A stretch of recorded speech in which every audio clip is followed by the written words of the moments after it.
Gatka versus Pari-khanda. Which martial art is better? Don't bring a gun to a stick fight. Wait, or is it don't bring a spoon to a bar fight? Either way, someone's going to end up hurt. Hey there everyone, and welcome to another episode of Brutal TV. Go ahead and high kick that subscribe button to stay up to date on all our new videos. Look, let's get right into it. Gatka versus Parikhanda. Which is the better martial art? First, let us ask you this. Have you even heard of Gatka or about Parikhanda? If you haven't, then you are in for a surprise. And if you have, then you are in the right place as well. Gatka involves a series of combat training systems like duels and the use of weapons.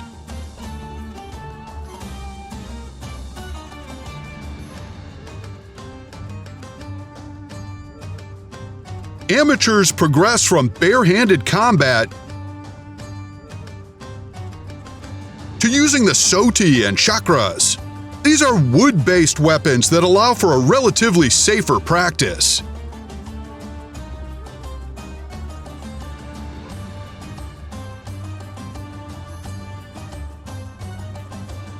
The form of martial arts is true to the principle of Sikhism, to use weapons only when other means have failed.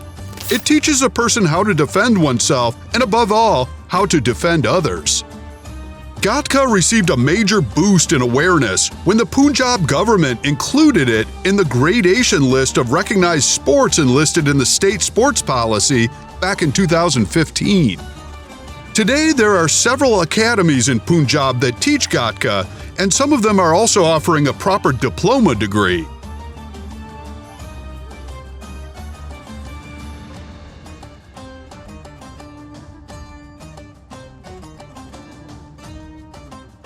Parikhanda originated in Bihar, created by Rajput.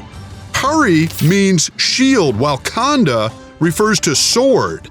Hence, the sword along with the shield both are used in this art.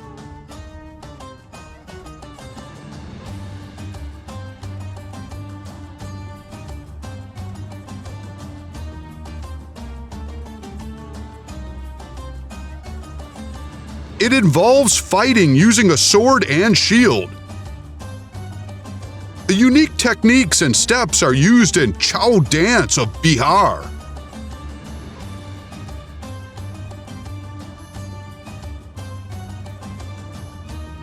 This art is used as a means of unarmed self-defense and a way to achieve physical fitness in today's world.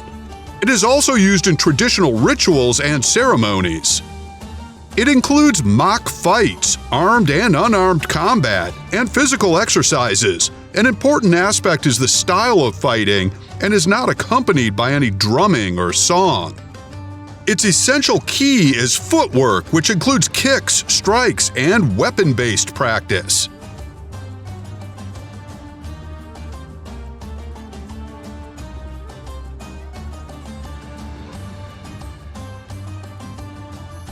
So, which one is the better style of martial art? Is there really a way to conclude which is really better? And if put against each other, how would a match turn out? Well, let's dive a little bit further into them.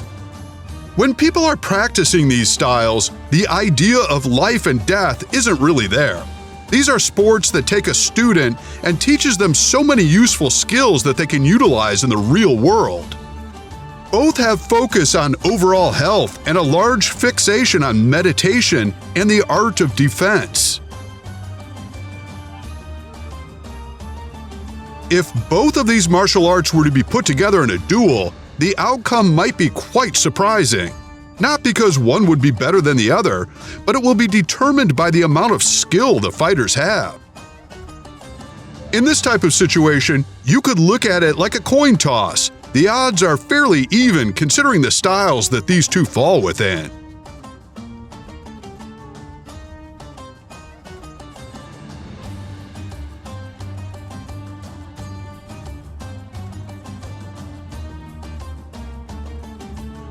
If a choice had to be made, then we would vouch for the Parikhanda practitioner. The art of Gatka has the right combination of age, training routines, and influenced practices that make it a superior style against Parikhanda. However, it's the use of certain weapons that lead us to this conclusion.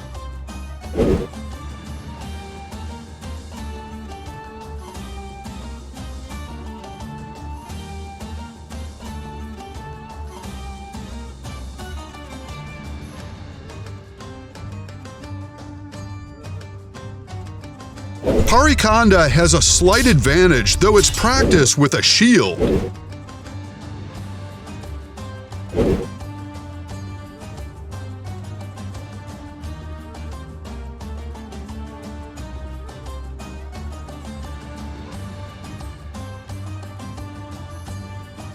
Meaning that during a sparring session, if the Gatka practitioner used two weapons without shield, then the Parikhanda fighter would be able to protect themselves more than the Gatka fighter. The blows and strikes that the Gatka practitioner delivers can be blocked, essentially leaving the opponent wide open for massive damage.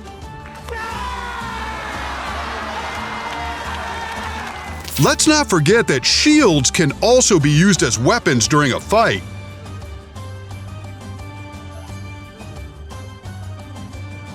So that added protection is almost a given of how a match would end between the two. Have you seen what Captain America does with a shield? These are things that people tend to take lightly, and if you have ever been shoved or hit with an object that is built solely to protect a person from major damage, then you can only imagine the pain that it can inflict. The Gatka fighter would find themselves buried under the paris that would come from utilizing a shield block and strike technique.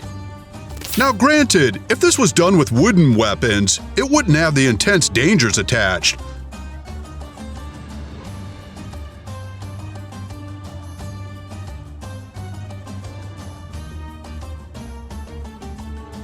But if the fight took place using real swords, then it would really raise the bar quite a bit. Both arts are practiced with wood weapons for safety, of course, but could you imagine a fight like that without the safety of wooden swords? Seeing the Parikhanda with a full setup would look like something straight out of a movie, and we would be smiling ear to ear to see it in action.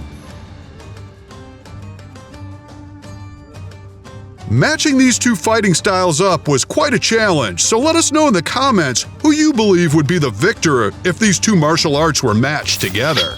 And while you're at it, go ahead and hit that subscribe button. You know what to do. Thanks for watching. We'll see you next time.